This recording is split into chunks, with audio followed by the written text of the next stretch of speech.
O ser humano é um ser tão fraco, que é capaz de se sujeitar e trocar coisas tão valiosas na vida por dinheiro. O canal Romilson Francelino vem mostrar essa triste história para vocês enxergar melhor o porquê a raça humana é tão fraca.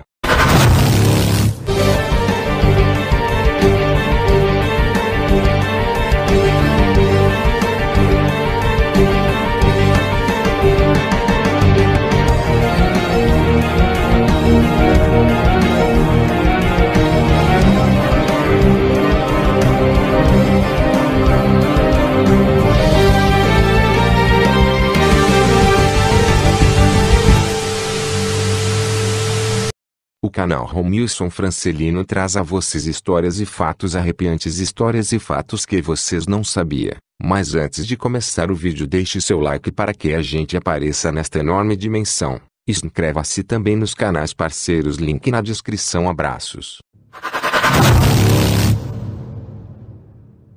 O caso das irmãs Dione. Uma das histórias mais bizarras e cruéis de todas. Elzire Dione entrou em trabalho de parto na noite do dia 18 de maio de 1934. À época, ela acreditava que estava grávida de gêmeos. Porém, com a ajuda de um médico e 2 parteiras, Elzire deu à luz a 5 meninas em Ontário, no Canadá.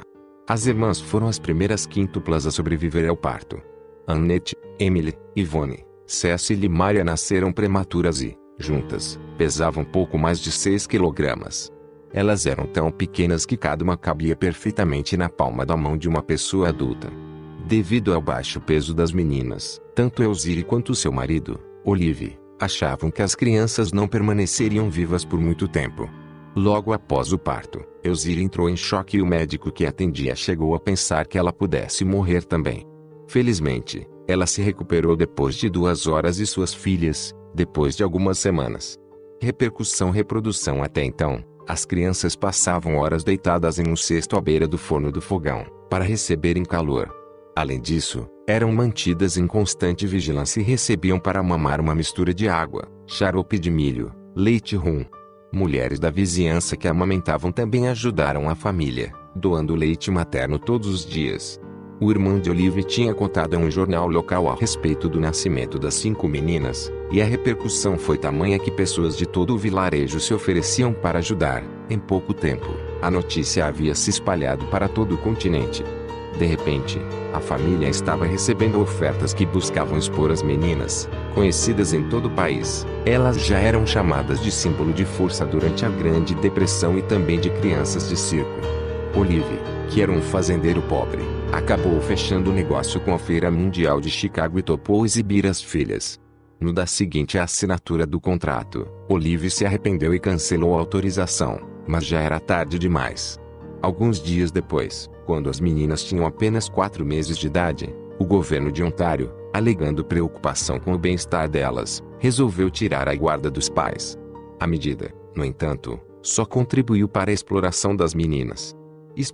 Reprodução. Uma vez com a guarda das crianças, o governo percebeu que poderia obter lucro se utilizasse as garotas como atração turística. Por causa disso, a tutela, que deveria ficar com o Estado por 2 anos, acabou durando 9 anos e, durante esse tempo, as 5 irmãs geraram muito lucro ao governo. Assim que foram retiradas da família, as meninas foram encaminhadas a um complexo hospitalar, onde ficavam em vigia policial em um local cercado por arame farpado. Ainda que tivessem recebido boas condições de saúde e segurança, as garotas foram amplamente exploradas enquanto estiveram em tutela do governo. A coisa era tão bizarra que multidões se formavam na frente do hospital e, de tempos em tempos, enfermeiras pegavam as crianças no colo e as exibiam da sacada do hospital. Mais tarde, os visitantes tinham também a opção de ver as crianças mais de perto. Elas ficavam em um local cercado de vidro. Em 1937, mais de 3.000 pessoas já haviam gasto dinheiro para ver as quíntuplas de pertinho. O número total de visitantes saltou para 3 milhões em 1943. De repente, as irmãs se tornaram uma atração canadense mais popular do que as cataratas do Niágara. Autobiografia. Reprodução. Em 1963, as 5 irmãs escreveram uma autobiografia. Na obra, definiram esse período de exploração como uma espécie de carnaval no meio do nada. Durante 5 anos, A receita recebida por meio da exploração das meninas foi de 500 milhões de dólares canadenses, o suficiente para evitar que Ontário entrasse em uma crise ainda mais grave durante a Depressão. O pai das garotas não desistiu de conseguir algum lucro com o sucesso das filhas e decidiu abrir uma pequena loja de recordações. O fato é que as meninas cresceram longe do convívio familiar e foram exploradas como atração turística desde que eram bebês. Cecily chegou a declarar mais tarde que, antes mesmo de aprender a falar a palavra mãe, já falava a palavra doutor. As meninas ficaram tão populares durante os anos de exploração que nem mesmo empresas de publicidade e estúdios de Hollywood deixaram de aproveitar a história das irmãs. Entre 1936 e 1939, elas participaram de 3 filmes. As produções contavam a história de suas vidas, e um curta produzido chegou a ser indicado ao Oscar. No meio publicitário, as irmãs foram usadas em propagandas de diversos produtos, cartões postais e revistas. Briga judicial. Reprodução. Enquanto o mundo parecia conhecer as irmãs a fundo, os pais das garotas mal tinham contato com elas. Cecily chegou a declarar que nem se lembrava de já ter conhecido seus pais. Enquanto isso, Elzira e Olive brigavam judicialmente pela guarda das meninas, mas só conseguiram recuperar o direito de ficar com elas em 1943. A partir daí, as coisas pioraram. Na autobiografia escrita pelas irmãs, a residência dos pais é descrita por uma delas como a casa mais triste que já conheci. Pouco tempo depois de receberem a guarda das meninas de volta, Elzira e Olive ganharam também um valor considerável em dinheiro, correspondente a uma parte dos lucros proporcionados pelos filmes e comerciais feitos pelas filhas. Com o dinheiro, a família se mudou para uma mansão luxuosa, mas os pais das garotas acreditavam que elas tinham pecado nesse tempo em que foram exploradas, e a relação entre todos era bastante fria. Na autobiografia, as meninas relatam que foram estupradas pelo pai. Na época, elas falaram sobre o assunto na escola e foram instruídas a continuar a amar seus pais e usar roupas mais grossas quando saíssem apenas com o pai, de carro. Destruídas psicologicamente. A reprodução. Esse assunto só veio à tona na época da publicação do livro. Na ocasião, quando um apresentador de televisão falou sobre a obra, acabou completando: essas mulheres são completamente destruídas psicologicamente. De fato, as meninas tiveram uma história de vida completamente fora do comum e foram exploradas de maneiras diferentes, tanto pelo governo canadense quanto pela própria família.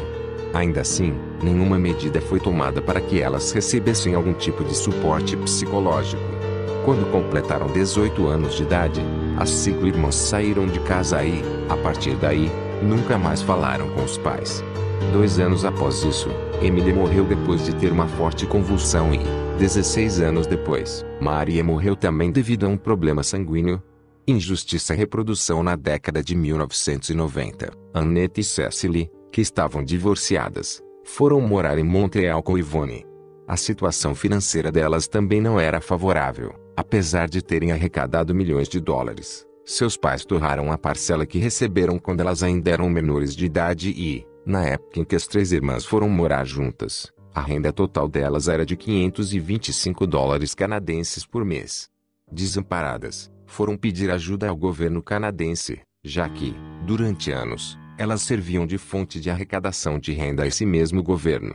No final do acordo, elas passaram a receber 4,2 mil dólares canadenses por mês, como uma espécie de pensão vitalícia. O valor foi renegociado e, com a ajuda da pressão pública, o Estado foi sentenciado a pagar 2,8 milhões às 3, de uma vez só. Yvonne morreu em 2001 e hoje apenas Cecily e Annette estão vivas, e a justiça que as 5 queriam, devido ao abuso psicológico e exploração que sofreram tanto pelo governo canadense quanto pela própria família, infelizmente nunca veio.